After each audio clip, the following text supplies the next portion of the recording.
Let's be serious here. You had me at Jonathan Bailey. Why is it you're always causing some sort of commotion? I don't cause commotions, I am one. Some of us... Do people just fawn over you?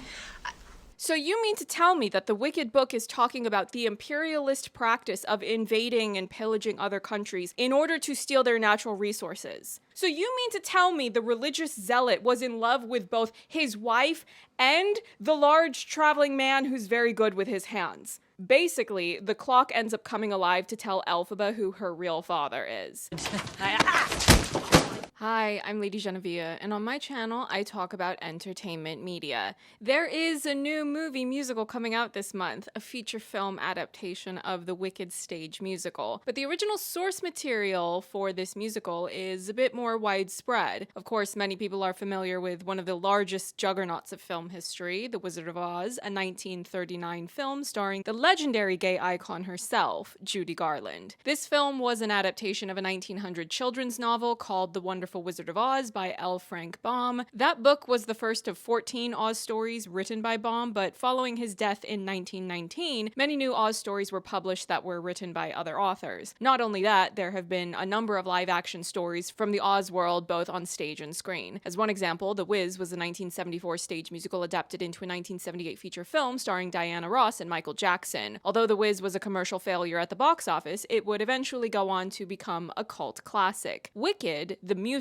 first premiered on Broadway in 2003, but it's based on a 1995 novel called Wicked, The Life and Times of the Wicked Witch of the West by Gregory Maguire. At the time of recording this video, Maguire has written 3 additional books in this series entitled The Wicked Years. But as far as this applies to me and what I do here on my channel, in the past couple of months, I've done videos on the book source material and film adaptations for It Ends With Us and Uglies. So I figured I could do something similar for the Wicked movie musical. Now, it certainly doesn't hurt that I love a good movie musical. I am always rooting for more of those to be greenlit. A lot of randoms in the general audience seem to think that the genre of a movie musical is bad, but those people are wrong. There have been good ones, even in recent years. If I take the last 20 years as a window of reference, for example, I'll give you 5 good ones. Mamma Mia, Rocket Man, In the Heights, The Color Purple, and Dix, the musical. That last one is a bit more unhinged and niche, but the girls who get it,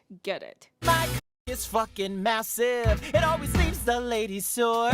And you can see from that clip, we're playing heterosexual men. Yes. But we are not heterosexual men. Yeah. So it's actually very brave. My life is awesome. No. Mine is awesome too. I have an amazing job. Amazing job. Always dating some big lady. Stunning big ladies. How do we do playing straight? Oh my God, it's so believable. Really? You lived in. I felt very great, thank you. But let's have a look through this book, shall we? Shall we, Erin? Yes, we shall. Sorry, my inner Banofi jumped out. This video is brought to you by my patrons who got to watch an early sneak peek of this video. Thank you to my patrons. Now let's break down the Wicked book. Plot spoilers for the book, and by extension, we'll just issue a general spoiler warning for potentially the musical. I haven't seen the film just yet, but there's your warning. I know. It's my granny's. I'd give it away, but I don't hate anyone that much. Hey. Nah, yo, hold my poodle. Hold my poodle.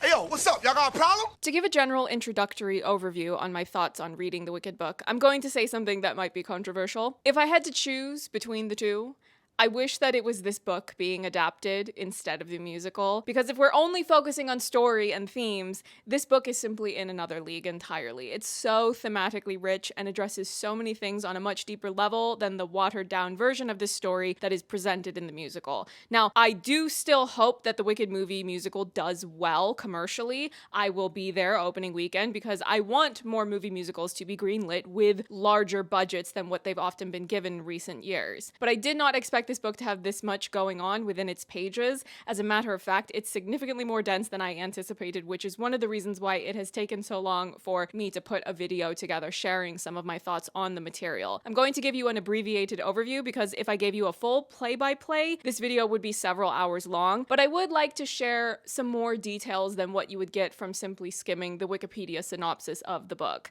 I will also include a couple of thoughts here and there as I see fit about the movie as a musical, if if it's relevant to a particular part of the story as I make my way through it. But the first part of the Wicked book focuses on Elphaba's origins. There's a brief prologue where an adult Elphaba is flying on her broom, observing Dorothy with the rest of the gang, and they're all espousing unflattering or even outright bigoted rumors and stories about Elphaba. Elphaba wants her shoes returned to her. They belonged to her younger sister and were supposed to go to Elphaba if and when her sister would die, but Elphaba cannot take action because a storm is coming, and if you will all remember, the Witch of the West does not mess with water. But moving ahead to the origins of Elphaba, I would assume that there will be little to no material of this portion of the book in the film, and I do think that that's a shame because this is where we lay the groundwork for not only Elphaba as a character, but the larger issues and themes that the story addresses. Elphaba's father, Frex, is a minister, and his wife, Milena, Elphaba's mother, is pregnant. Milena is an outcast among the townsfolk because she comes from an upper-class upbringing. She is very much an outsider to these people. She's experiencing some strange pregnancy symptoms, and Frex isn't as helpful or attentive as he should be because he's more fixated on worrying about the sinner behavior of people in general. Frex's religion is referred to as unionism or the unionist faith,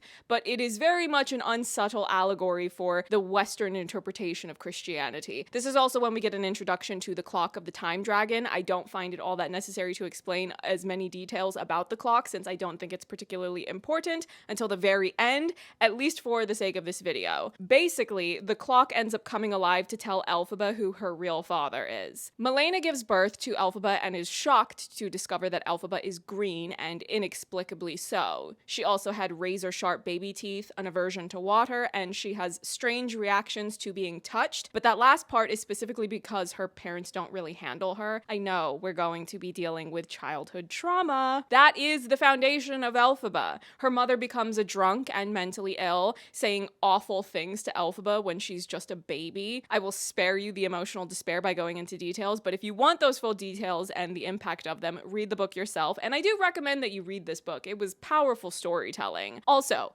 Frex strongly disapproves of magic, sorcery. He sees these things as blasphemous, so it is safe to assume that comes into play with Elphaba and the timeline of when she actually begins to study and train in using magic. Maybe she would have pursued magic sooner and strengthened those skills more if she hadn't been bombarded with anti-magic rhetoric in her earliest formative years. There's also a recurring character called Nanny, who, as her name suggests, acts as a nanny figure, whether that's to Elphaba or her mother or to Elphaba's younger sister Nessa Rose, who is born further into the story. Frex is often away from home. He goes on religious quests and he's trying to strengthen his religious and spiritual beliefs. I don't know. He's very much a weirdo. So while he's away for the umpteenth time, a traveler arrives and Milena invites him in. The traveler's name is Turtle Heart. He's a quadling, and as far as his trade goes, he's a glass blower. He is affectionate to Elphaba, which is something she's not used to. Remember that her parents don't handle her, so things as simple as hugs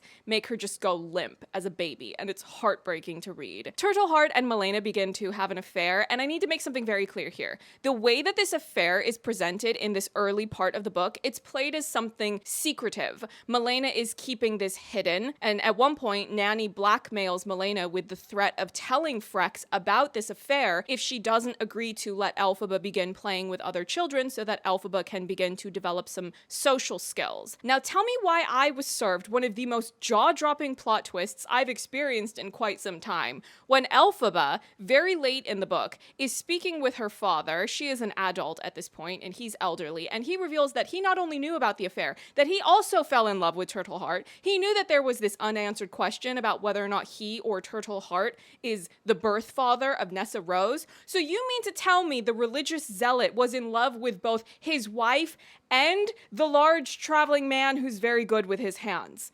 And you're just going to end this book without elaborating on whether or not the three of them got busy together? Did we fully become a throuple, or were you just checking him out while he's blowing his glass? Questions that I will have to live my life without knowing the answer to. But back in this childhood portion of the book, there is a lot of lore and exposition to fully explain the layout of Oz, the various socio-political issues and ongoing turmoil, as well as historical context of this place. But this was really when I began to realize, oh, This book is significantly more interesting than the musical. Even if the movie musical is excellent by my personal standards for movie musicals, there is simply no avoiding that I am going to be disappointed that the musical does not go into this level of detail of calling out these big systemic injustices. Turtle Heart is explaining this at one point when he's talking about Quadling Country, which is where he comes from. There are rubies in Quadling Country. The news is sure to go to the Emerald City with the builders. What to follow is horror upon horror.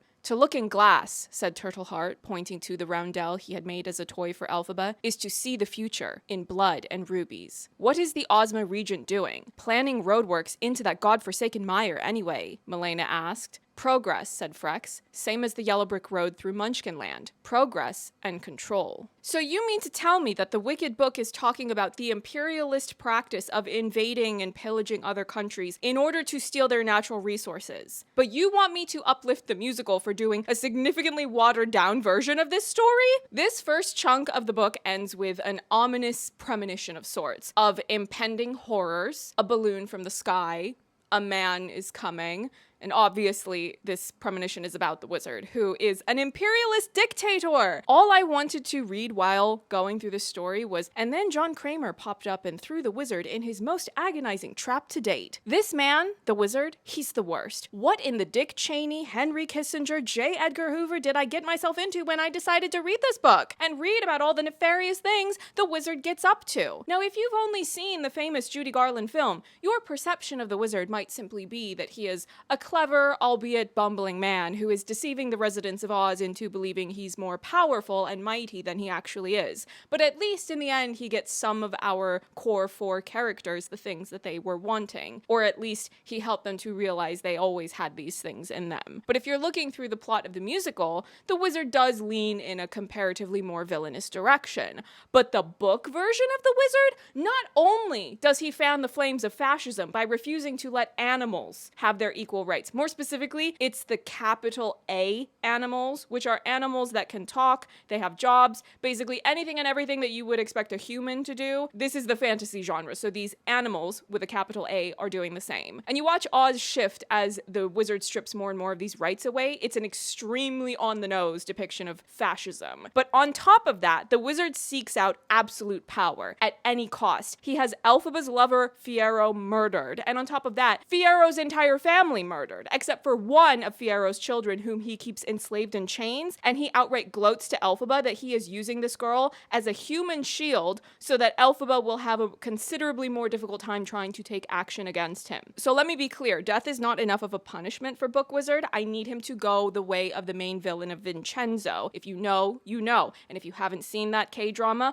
watch the full thing because spoilers. And also, you can't fully understand the ending and appreciate it the way you need to unless you see everything that the villain did in order to get the ending that he got. And I know I'm jumping ahead here, and I still need to explain the middle of this book, but I want to make sure you get a strong impression of how much more intense this book is without making you wait till the end of however long this video ends up being. There is a significant attention to detail on the political ongoings of Oz, the wide-reaching ramifications of policies being implemented, as well as the infrastructure that exists on so many levels to keep this machine running, and how politics impacts Elphaba at every point of her life. There is no life in which politics doesn't impact the material conditions of your existence, and that's the point that the story is trying to make. Turtleheart was on the way to the city when he came across Elphaba's family home. He was making a journey to go to Emerald City in order to try to plead mercy for Quadling Country. Elphaba feels compelled to get involved in rebellion because Madame Morrible orchestrates the violent murder of an animal professor at the university, and when she tried to make a case for animal rights to the wizard, it didn't work. Yeah, Elphaba, that's because you don't beat oppressive fascist megalomaniacs by debating them or trying to reason with them. Just read a few history books and they'll tell you how revolution happens.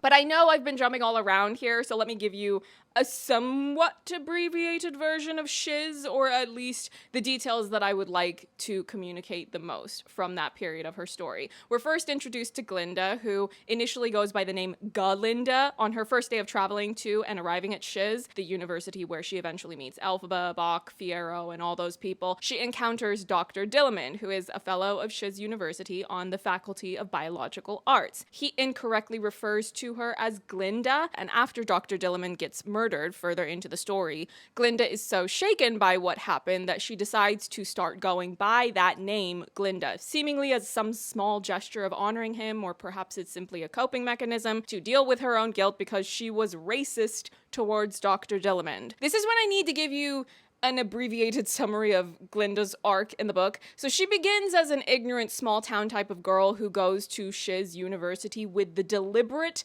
goal of social climbing. That is not my interpretation. It is drilled to death in the book. They tell you exactly what she's thinking, what she's scheming. There's even a point where she talks to Elphaba and is outright thinking inside her head, wanting to get something out of this interaction that she will be able to take back to the really nasty popular students as ammunition to mock Elphaba and up her own social standing. There are these slivers and glimpses into what might be hidden within Glinda, that she might have the capacity to be a better person, to do the right thing, to be on the right side of history, but ultimately when Elphaba is finally reunited with Glinda, however many years down the line, after Elphaba had gone into hiding and was trying to be part of the revolution, when they're finally reunited after all this time, Glinda has settled very nicely into her upper class life, not interested in lifting a single finger towards revolution. She was the one who charmed the shoes to help Nessa Rose walk, and then she sent the shoes away from Elphaba, who was promised those shoes by Nessa Rose. And Glinda did this in order to try to sabotage Elphaba from fanning the flames of revolution. So if you're watching this video and you're a Glinda girl, specifically from the musical, maybe we will revisit that talking point once we circle back to talk about the film and we can review that. But as it applies to the book, I'm more or less anti-everyone. I'm anti-Wizard, anti-Madame Morrible, anti-Glinda, and anti-Bach. Yeah, I said it, anti-Bach. That fella was tone policing Elphaba when she finally got up and took some revolutionary action, or tried to anyway. Bach is the type of man who will let you vent about your emotions at how fascism and imperialism have negatively damaged the material conditions of your life, as well as your emotional well-being. And he'll say, oh, I'm so sorry to hear that. That's so wrong. But the second you take action to forcibly change that system, he will tell you, no, violence isn't the answer. Go away, Bach. You are not helpful, so just be quiet and get out of the way. And she has bigger mangoes than you. Besides the seismic event of Dr. Dillamond, the goat himself, being murdered for all the work he was trying to do with research and trying to put together a case for the benefit of animal rights, and this murder being orchestrated by Madame Morrible, there is another massive thing that happens during these university years that I really want to hone in on, which is that Madame Morrible tries to recruit Elphaba, Glinda, and Nessa Rose, that's Elphaba's younger sister, into being high-ranking figures within the Wizard's regime. She brings them into her office, espouses deranged rhetoric, and then claims that she has cast a spell on them to forbid them from being able to speak to one another or anyone else about what has transpired in this office, and it seemingly works. But then, many years down the line in the story, Elphaba starts to talk about that meeting on separate occasions with both Nessa Rose and Glinda, and essentially what's revealed is that there was never any spell that took place. This was merely an evil, high-ranking bootlicker of a dictatorship threatening some impressionable young minds and trying to indoctrinate them into joining the regime. It's giving Fed behavior. Madame Morrible is a Fed trying to recruit people into acting against the well-being of the people at large. It's like an Ivy League. Another notable difference in this story is the relationships that begin during this time at Shiz University. Bach already knew Elphaba because they come from the same place and they played in the same group of children while they were growing up. And naturally, Bach remembers her because she's green, and that's not exactly common among the residents of Munchkin Land. But he goes up to Elphaba and Glinda at a poetry session where Madame Morrible was saying a really racist poem against animals. And this is how Bach meets Glinda for the first time, and he develops a crush on her for a while. He tries very hard to win her over, but she is shallow and he's not high status enough for her, so it really doesn't go very far. Looking back on how many things take place in this story, that entire arc of him trying to get with her comes across like a very uninteresting waste of time. In the musical,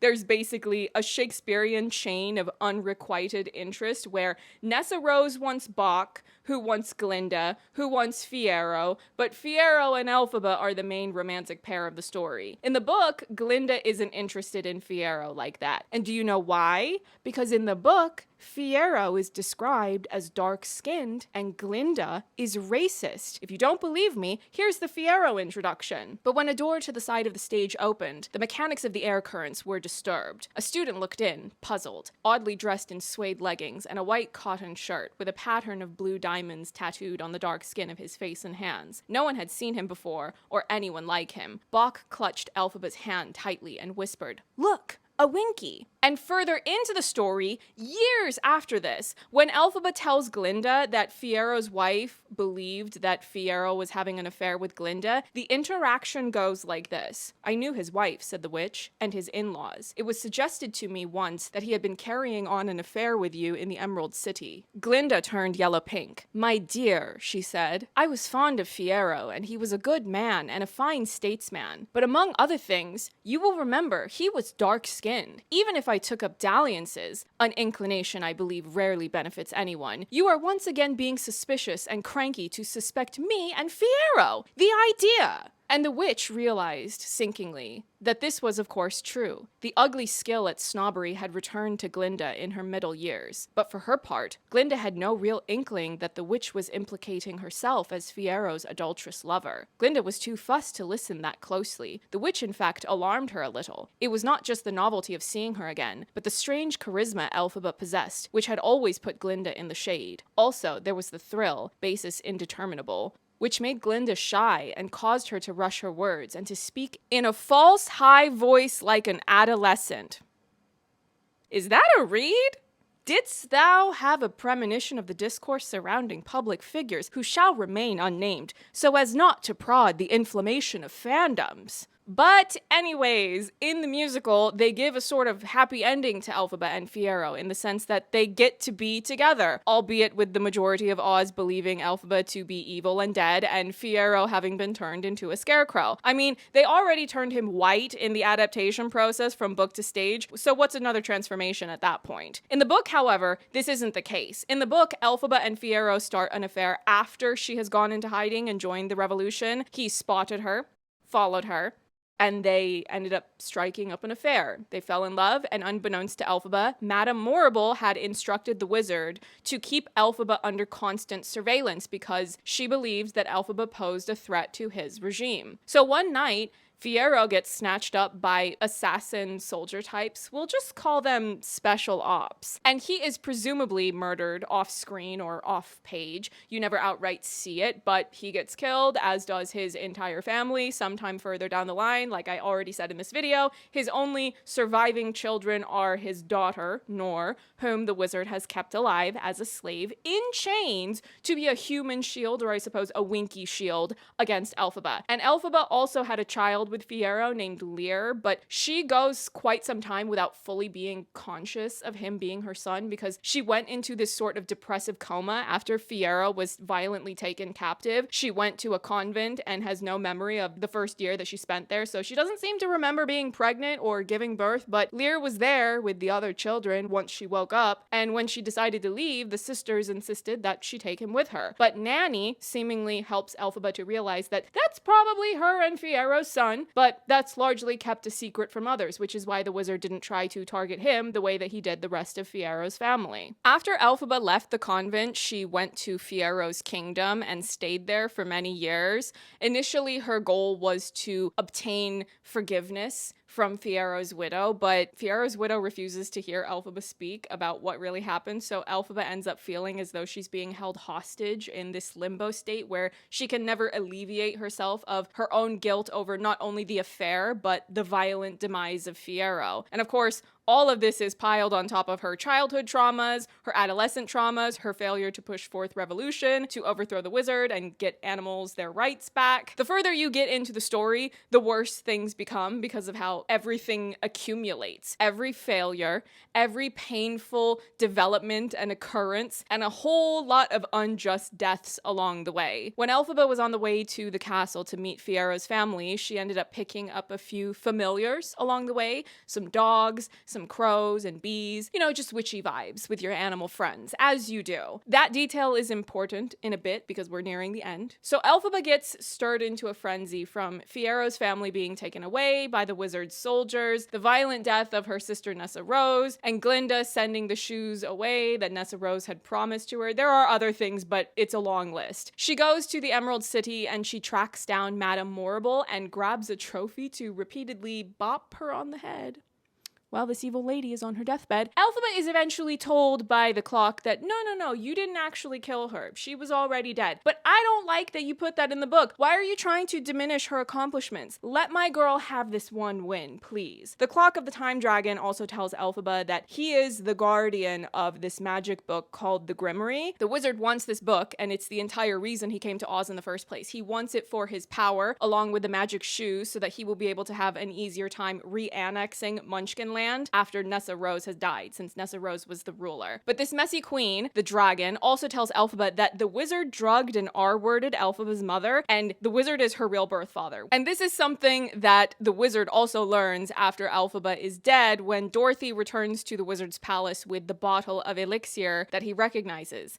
as his date R-word drug. So the situation with Dorothy coming to Elphaba's stronghold at Fiyera's family palace, where she continued to stay even after all of the family was taken away, that is the messiest, most devastating climax to a book I've read for this channel in a minute. It's just one devastating blow after another. Elphaba is increasingly losing her grip on just her general mental and emotional stability and well-being. She creates this idea in her head about how, oh, well, maybe the scarecrow that's accompanying Dorothy is actually Fiyero. Maybe he didn't actually die. So she trains her dogs to recognize Fiero's scents from an old tunic of his that she still has, and sends one of the dogs out to greet the visitors and try to guide them into the palace, but instead the Tin Man axes all of them to death. All the dogs went down there because they followed the lead of the one that she had sent down, and if that wasn't enough, she sends her crows, who are also killed, and the same thing happens with her bees. So she has lost more or less everything at this point. Fiyero, her sister, she doesn't have a close relationship with her father or younger brother, whom you basically never see in the story. I'm not surprised that the younger brother didn't make it into the adaptation because he doesn't really serve a purpose in this book. He adds nothing of note to the story. Elphaba doesn't have all that close of a relationship to her son.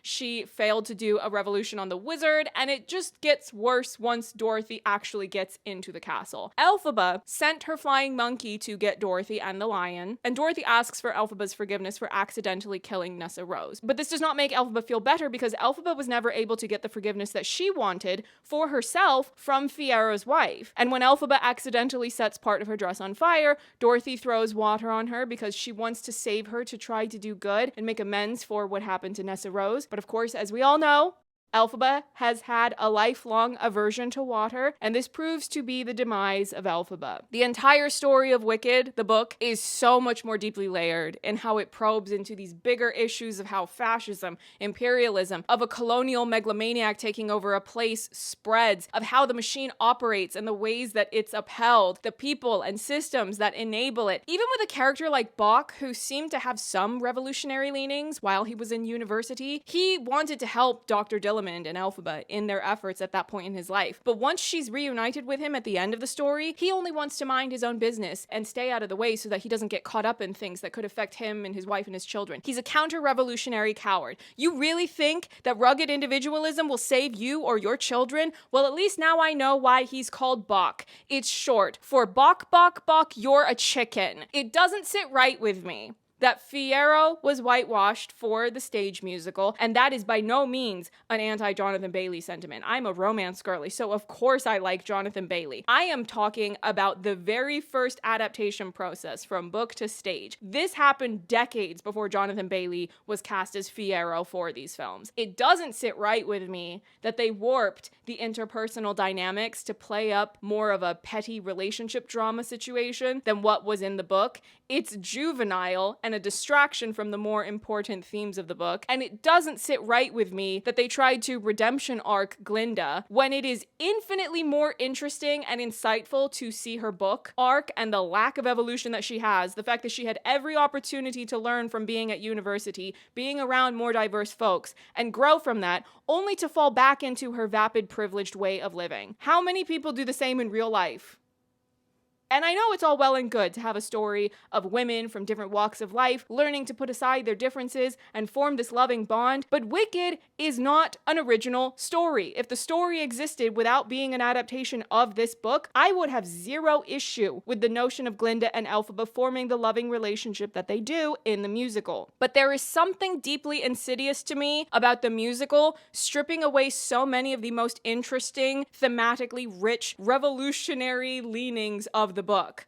I am interested to see if the film will modify anything about the musical because it's unique in the sense of modern movie musicals where they're making that commitment early on to do 2 films, which leaves a lot more room to do things in the storytelling. Stage musicals or plays typically run longer than feature films with an act 1, an intermission, and then act 2. And as such, a lot of materials and usually a few songs end up getting cut or shortened in the adaptation process from stage to film. But film is also a different medium than stage in how it is able to dive into characters. You put a camera really up close into an actor's space and you can potentially convey things that you wouldn't be able to on stage when the audience is sitting much further back. And I'm not saying that film is superior to stage, they are different mediums. It's apples and oranges. But regardless, at the very least, I do expect good things from the visual presentation of this film in a general sense because it's Jon M and he's good at being visually stylish in a way that far too few modern filmmakers seem to prioritize. Those are some of my thoughts, and if you want me to talk about the film, well then you're just going to have to subscribe and circle back.